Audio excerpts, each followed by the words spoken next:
We are out here in greenhouse 51. Wanted to show you guys a common problem. So if you look at this thermostat, you can even see the thermostat. Okay, you'll have to take my word for it. It's got a little S1 up here in the upper left corner on each one of these thermostats, which tells you that it is calling for heat. It's wanting heat in that zone. And then if you look at this Taco controller, and once again you can't actually see it, you're going to have some lights. This first row of lights right here light up orange when the T-stat or thermostat is calling for heat. You can't see it, but all four of them are lit. This next row tells you that the valve has successfully opened. Now you can't see it once again, but the first two are lit red, which is good. The second two down here, oh, now you can see it, are blank. That's a common issue. It lets you know that the valve itself is not actually opening. Stuck in it there, it's stuck in the closed position. Possibly water damage or just age or whatever the case may be. They tend to fail this way. Okay, we are over here at the two valves that have failed to open.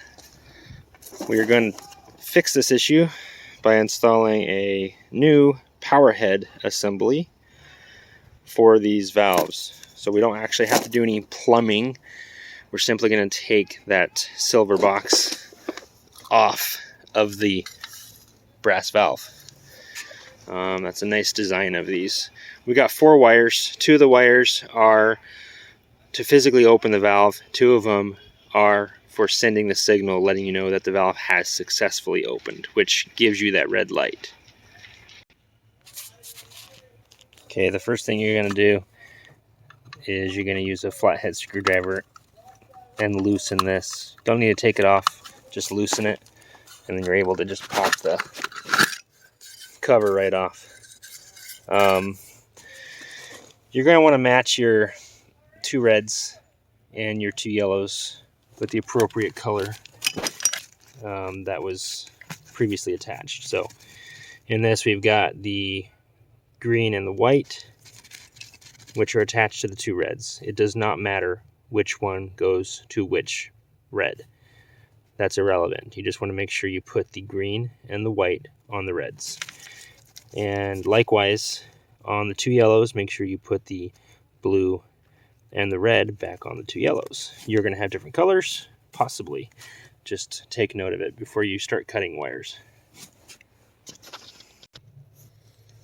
Just a side note, on the back of the old valve, shows you that the 2 reds are the end switch, which sends a signal that the valve is actually open. The 2 yellows actually go straight to the motor and power it. When power goes to it, it will activate that motor and open the valve. Okay, we got the wires separated. The next step is, if you can see that screw right there in the middle, that one needs to be loosened completely, as well as that one right there. Those 2 will allow you to lift this head unit off. So I'm going to do that right now. Okay, so we got it loose. We lift it off. And that's what you're left with. This piece right here is the actual piece that opens and closes the valve. So if I was to just turn this like that, all of a sudden I would start feeling hot water going through this. And yeah, this one's cold. This one's now getting hot. So in a pinch, you can take this head unit off, twist this to that direction instead of that direction, and it will allow the hot water to go through, and you'd be able to manually activate that zone. Just so you guys know exactly what this manual open valve does, or little switch does. Inside here, when you pull that, it's literally moving that lower piece here, just barely. You can see it kind of rotating in there.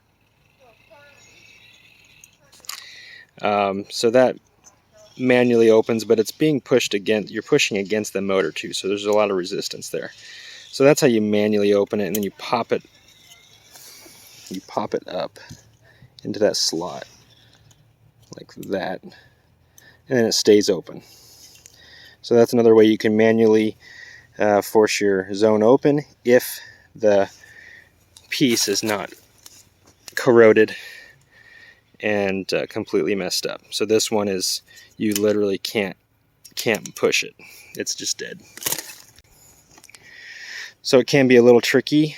You got to line that little piece there, right there, inside there, line it up with the stub right there to get it nested so you can screw it down.